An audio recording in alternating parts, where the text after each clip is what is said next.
Awal menemukan J-Batik itu saya bersama dengan rekan-rekan saya, Nancy dan Yun. Waktu itu kami sedang diskusi dan kami melihat bahwa fraktal itu bisa diaplikasikan dengan menggunakan software. Nah, kemudian dari situ kita mengembangkan software itu khusus untuk membuat motif batik.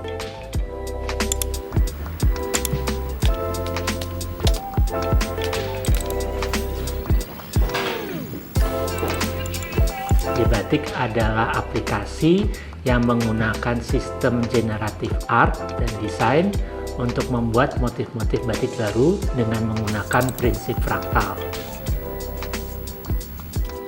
Fraktal sendiri intinya adalah perulangan. Jadi kalau kita melihat batik kan ada perulangan-perulangan di dalamnya. Nah, perulangan itu bisa disimulasi dengan menggunakan metode matematik bernama fraktal. Dengan menggunakan software, motif-motif itu bisa diaplikasikan dengan mudah. Inspirasi motifnya sendiri memang dari motif tradisi. Setelah itu dibuat algoritmanya, kodenya, dan digenerasi atau didesain ulang dengan menggunakan aplikasi ini.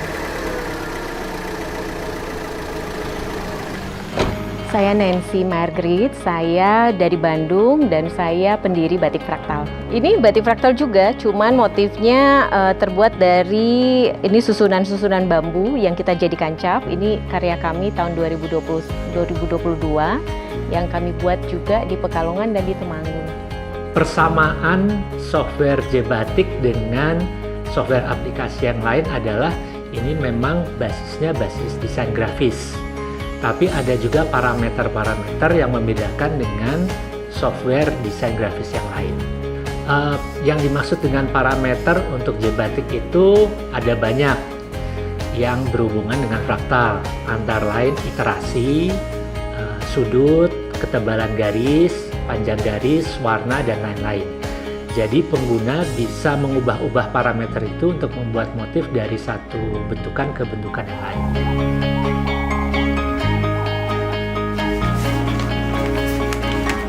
Setelah desainnya jadi, proses selanjutnya adalah di print biasanya dan dikonsultasikan dengan pembatik.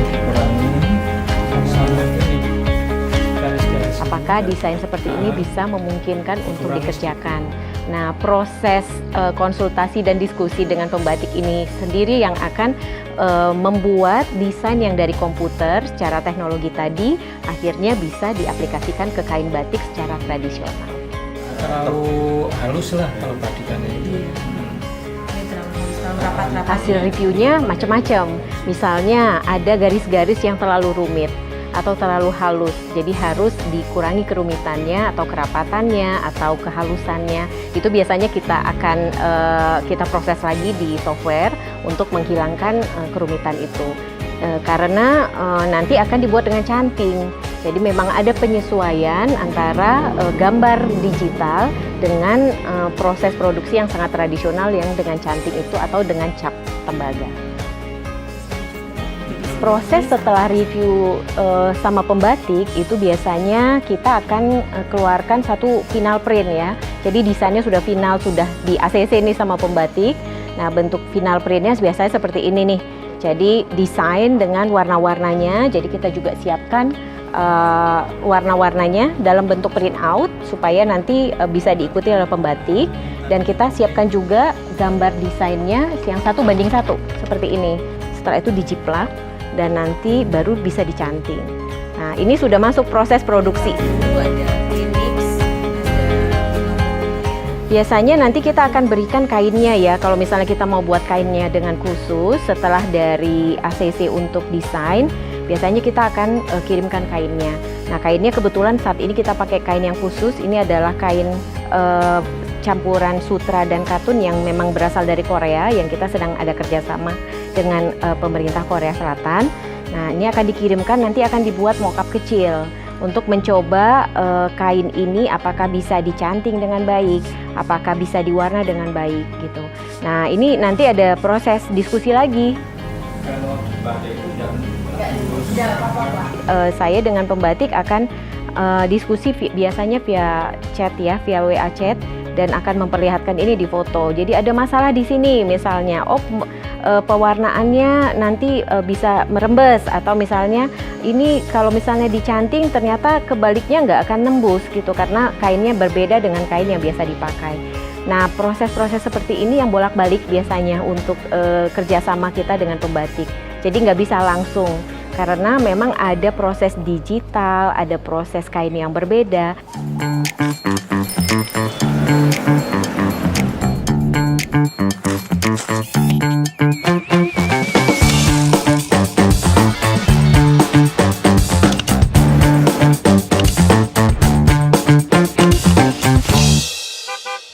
Saya terlibat dalam proyek batik fraktal karena batik fraktal itu sudah bekerja sama dengan Sesi Batik, itu sudah cukup lama, dan proyek ini baru kita akan mulai dengan pengerjaan batik tulis tradisional.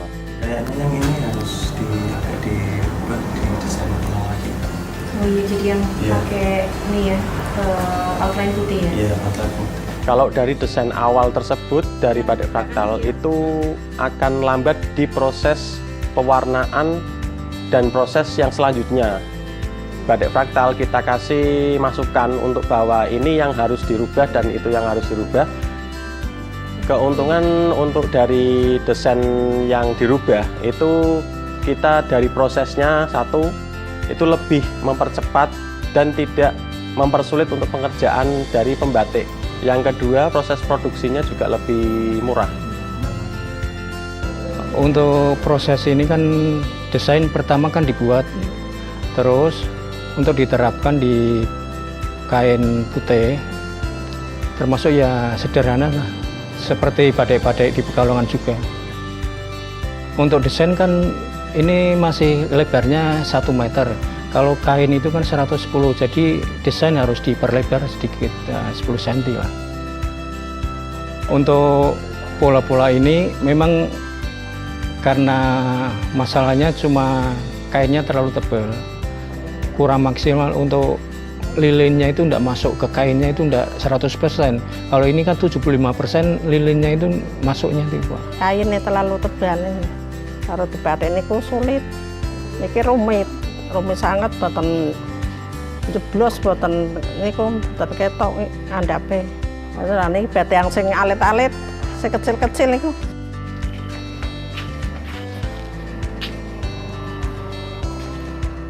Jadi untuk pengerjaan agak lama, di samping itu untuk batiknya itu harus dibulak-balik biar batiknya itu kan lebih bagus itu.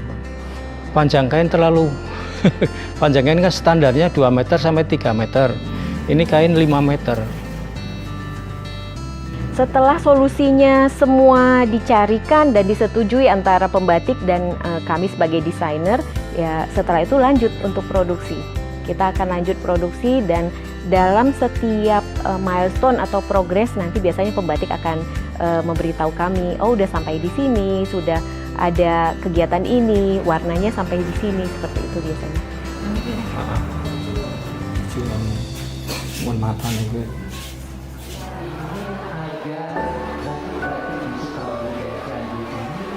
Kalau cerita yang menarik sebetulnya kalau setiap orang berhubungan dengan batik fraktal sebetulnya adalah orang tidak mengira bahwa batik itu sendiri bisa dipandang dalam segi teknologi, dalam segi sains. Sebetulnya itu karena orang sudah terbiasa berbicara batik adalah berbicara soal tradisi, dan apalagi orang biasanya kalau melihat batik ya ceritanya adalah sejarah kuno gitu. Tapi kalau melihat oh ternyata batik bisa dibuat juga dengan menggunakan teknologi dan bisa membuat motif-motif batik yang baru tapi tetap berakar dari batik yang lama, itu orang sangat-sangat tertarik. Dan ada ceritanya kan, ada ceritanya bahwa oke, ini batiknya seperti ini dulunya dan sekarang batiknya bisa dibuat seperti ini dengan menggunakan teknologi. Itu yang orang sangat tertarik. Bisa belajar dan bisa melakukan kegiatan ini dan meningkatkan batik teknologi dan rencana ke depan setelah ini ya nanti kita akan perbanyak kelihatannya batik-batik yang sifatnya mungkin bersifat tradisional, tapi juga ada sentuhan modernnya, tapi tetap dikerjakan secara tradisi.